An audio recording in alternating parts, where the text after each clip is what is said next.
Okay, so finishing up the probing, I'm going to print this extremely slowly so we can see that first layer going down. So we can practice setting the Z offset. Notice I'm setting it initially very high, nothing is coming out.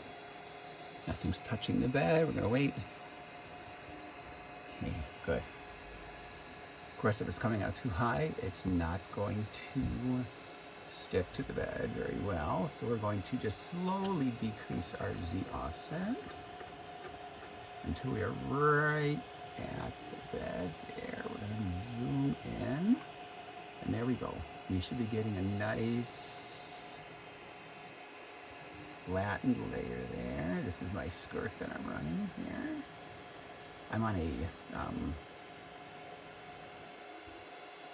textured bed, so it doesn't look super flat, but you can see how it's coming out. And this is with a 0.5 nozzle, so it's a pretty big nozzle.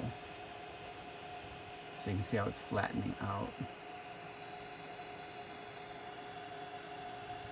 So that's what you want.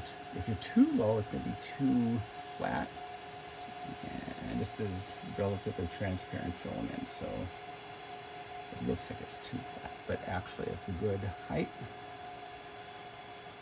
Right there, it's actually printing the print right now.